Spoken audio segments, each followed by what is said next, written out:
Et post-scriptum. Oui, alors merci si t'as regardé l'autre vidéo de venir jusque-là.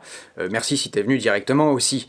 On remet dans le contexte, aujourd'hui on a présenté un vélo annoncé comme pas cher. D'ailleurs il n'est pas annoncé comme rien du tout, juste on voit que le prix n'est pas très élevé par rapport à la concurrence. Mais la question que j'ai envie de me poser c'est mais est-ce que c'est vraiment pas cher 600 €, ou alors c'est le prix qui vaut? Pardon, mais c'est pas pareil pour moi. Oui, sur le papier, il est autour de 529 €, selon les promotions. C'est pas cher par rapport aux autres qui sont à 2000, 3000 €. Mais si pour 500 € on donne un truc qui vaut 300 ou 150, à l'arrivée, je suis pas certain que tu sois gagnant, tu vois. Tu sais, j'aimerais citer ma grand-mère, reprise par mon père plusieurs fois. En espagnol, elle disait Lo caro es barato. Ce qui est cher est bon marché. Ou à l'inverse, on pourrait dire aussi ce qui n'est pas cher devient cher à l'arrivée. Oui, parfois il vaut mieux mettre un peu plus cher dans un objet pour qu'à la fin on soit récompensé. La question que je me pose c'est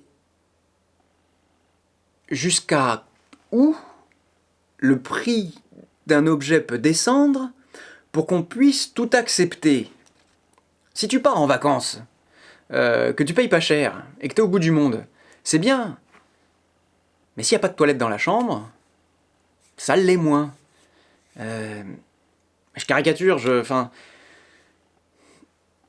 c'est vraiment cette question-là qui m'a travaillé, au-delà du fait que, bah oui, surtout que évidemment on me propose d'autres objets, je vois d'autres vélos qui valent 6 fois ça, pour pas dire 10, et je me dis, mais elle est où la mesure dans tout ça? À quoi ça sert d'avoir un objet comme ça? Est-ce que vraiment c'est uniquement pratique? Et je te dis, dans ces cas-là, peut-être une personne un peu âgée, qui a du mal à se déplacer, qui veut aller acheter son pain un peu plus loin, bah peut-être qu'elle sera contente de trouver un truc comme ça.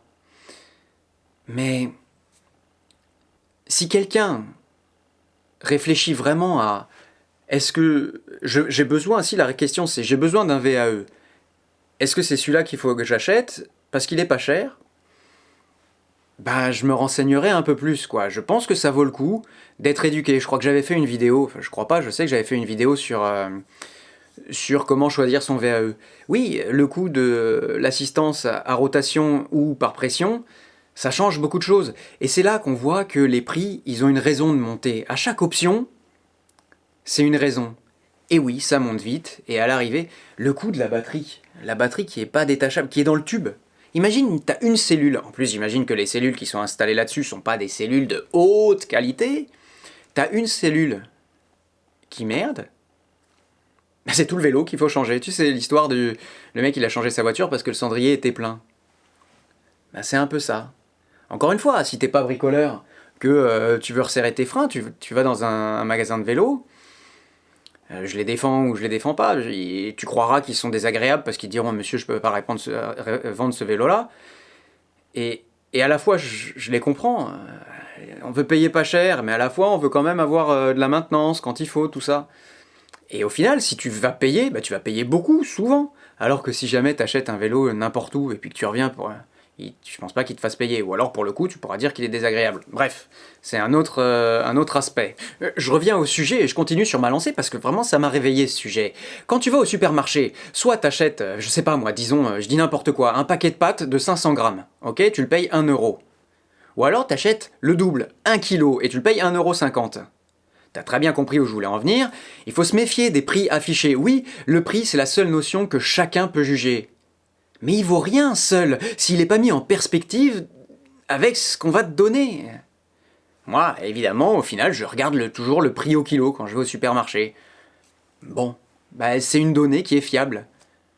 Oui, encore une fois, ça permet de pas mesurer, enfin, comment on dit, comparer les tomates et les serpillères, tu vois. Et j'ai un autre argument qui me plaît. Près de chez moi, il y a une boulangerie qui fait ses pains, tu vois, toute seule. Enfin, c'est pas la boulangerie, c'est le boulanger, tu m'auras bien compris. Si tu vas, que tu regardes le prix de la miche de pain qu'on va te vendre, tu vas halluciner. Si tu le goûtes même, tu pourras pas vraiment voir la différence. Pire, tu pourrais même le trouver un peu moins bon que les pains auxquels tu pourrais être habitué. Encore une fois, tu me vois venir, la différence, c'est pas à l'extérieur qu'elle se fait. Et de plus en plus, je commence à comprendre ça, le vrai prix des choses. Oui, certains fabricants arrivent à tirer les prix très très très fort vers le bas. Mais quand tu payes une tomate pas chère pour avoir que de l'eau à manger, bah pour moi c'est toujours trop cher en vérité. Et quand je dis ça, j'ai l'impression d'être un vieux bobo parisien, snob, tout ça. Pour quelqu'un qui a rien à manger, une tomate, même s'il y a de l'eau dedans, c'est très bon. Et là, je suis d'accord. Et je défendrai toujours ça. Mais à un moment, je veux pas non plus qu'on nous fasse prendre des vessies pour des lanternes. Tu vois?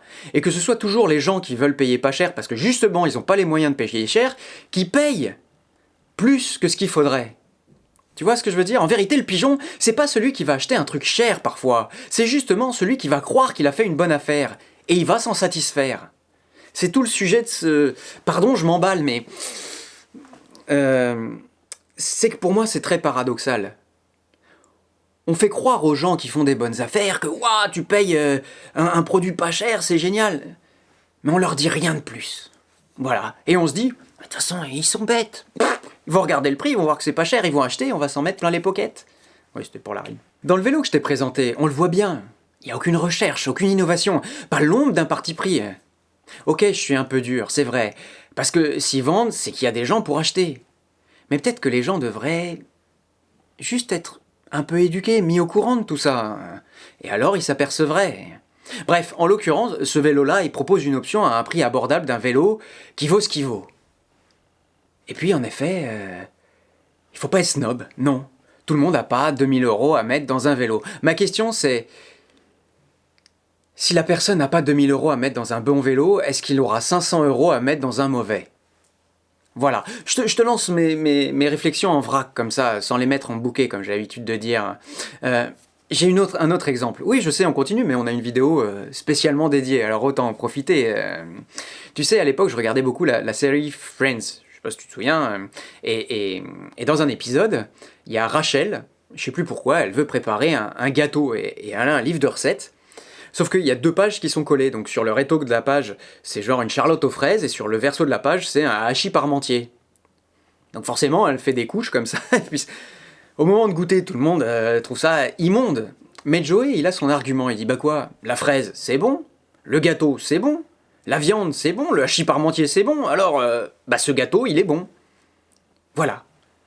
Les vélos dits pas chers, parfois, c'est un peu ça. Oui, il y a des freins à disque, il y a un moteur, une batterie, mais si on regarde, à aucun niveau, il y a la moindre forme de qualité. Et bah, je sais pas trop ce que vont dire les gens qui vont le goûter. Évidemment, les gens qui ont faim mangeront ce qu'on met dans leur assiette sans broncher. Mais ceux qui ont le choix seront peut-être attirés par un peu plus de plaisir au moment de rouler. Et clairement, ces objets-là, c'est plus utilitaire qu'autre chose. Tu vois ? Peu importe le snob qui va dire il faut mettre le prix. En économie, il y a l'effet de snobisme. Parfois, on augmente les prix pour que les gens se disent que c'est de la qualité. Là, j'ai l'impression qu'on baisse les prix pour dire regardez, c'est accessible. Et du coup, les gens qui n'ont pas les moyens d'être snob, ben, ils se précipitent là-dessus et en fait, ils se font un peu...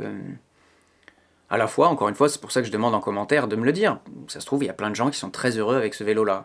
Encore une fois, tu l'auras bien compris pourquoi moi je suis un peu entre les deux, c'est que bah, je veux pas attaquer les fabricants de ce vélo. Encore une fois, ils proposent un produit, ils donnent accès à un produit, et en plus je parle en France, mais c'est pareil dans le reste du monde, il y a sûrement plein de gens qui sont très heureux d'acheter ce vélo-là. Pas cher et tout, ils en ont rien à secouer que les câbles soient apparents, mais absolument rien à secouer. Et j'ai envie de te dire que c'est presque eux qui ont raison. Donc oui, j'ai envie de dire que c'est un service rendu. D'un autre côté, je sais pas si c'est pas un peu... j'ai pas envie de dire le mot, mais... Est-ce qu'il joue pas un peu à la limite ? C'est à toi de me répondre en vérité. Oui, le prix d'un objet, c'est très personnel. Combien t'es prêt à mettre pour ton VAE ? Qu'est-ce que tu veux qu'il t'apporte ? Et qu'est-ce que tu crois que ce vélo-là va t'apporter ? Après, tu mets les choses, tu les confrontes et tu vois si c'est ajusté. Et parfois, moi... mais alors là, je parle vraiment que de moi. Je me dis que je gagne de l'argent en économisant l'argent que j'aurais pas mis dans un objet un peu mauvais. Je sais pas si tu vois ma philosophie. Et en investissant dans quelque chose de plus adapté, bah, je me dis, bah, tu vois, tous les étapes par lesquels je passe pour présenter juste un pauvre petit vélo comme ça. Un pauvre petit vélo, encore une fois, oh là là, je suis pas méprisant par rapport au vélo.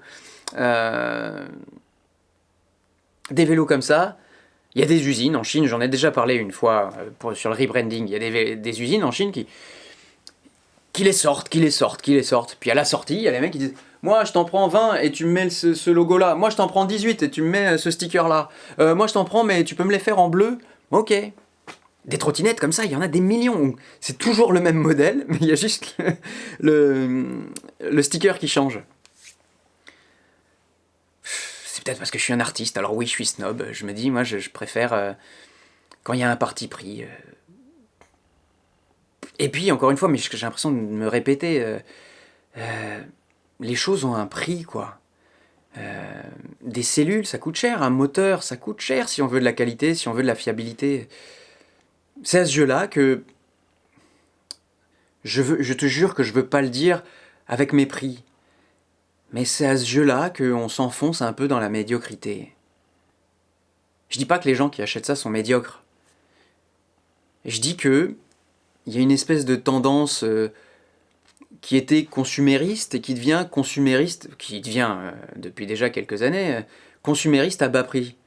C'est-à-dire que le capitalisme a mis à disposition de la classe moyenne ou des objets qui n'étaient pas accessibles.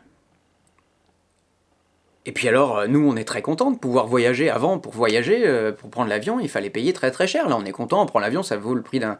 Je caricature évidemment, ça vaut le prix d'un billet de bus. Mais t'as vu dans quelles conditions maintenant on est entassé comme ça. Alors moi, j'ai de la chance, je suis tout petit, ça me dérange moins. Mais jusqu'où ça va aller? Ce post-scriptum n'a ni queue ni tête. J'en profite parce que tu vois, finalement, c'est mieux quand le post-scriptum il est attaché. Voilà, c'est une réflexion qui vaut ce qu'elle vaut. Et quand même, un fabricant, il fait son étude de marché, il sait exactement à qui ça va être proposé cet objet-là, non? Bref. Quand c'est pas cher, c'est pas forcément pas cher. C'est juste ça que je voulais dire. Et ce que je veux ajouter, que j'ai déjà dit, mais je vais me répéter, c'est quoi le bon prix? À quel endroit l'offre croise la demande? Mais ça, c'est quand on prend uniquement, ouais. Mais encore une fois, voilà, les mecs qui proposent le prix, bah, ils sont éduqués, ils étudient le marché. Et ben, ceux qui vont acheter, à quel endroit ils vont la placer, la demande? Bienvenue dans ma tête, où ça arrête pas de se questionner. Pour le coup, je crois que je peux rien ajouter sans me répéter. Allez. Le plus important, c'est de prendre, d'être en phase avec ce qu'on est. Je suis sûr qu'il y a plein de gens qui vont acheter ce vélo-là, qui vont être très heureux, et qui sont très bien avec. Par contre, moi, ce que je plains, c'est ceux qui croient qu'ils ont un vélo électrique comme des vélos plus chers, mais pas chers, tu vois. Ah, voilà, c'est ça, ah ben, tu vois, c'est ça, c'est-à-dire qu'on pourrait croire qu'à bas prix, c'est là où c'est cher ou c'est pas cher. C'est que si on me dit que c'est pas cher, oh putain, pardon, si on dit que c'est pas cher, et qu'on croit que pour un prix bas, on a la même chose, là, il y a arnaque. Là, bon, ben, on l'a vu dans la vidéo, il n'y a pas arnaque, hein, il propose un truc, mais il faut le savoir, c'est tout. Voilà. Je vais peut-être remettre les post-scriptums dans la vidéo maintenant, hein. Qu'est-ce que t'en dis? Allez. Et viens le jeudi.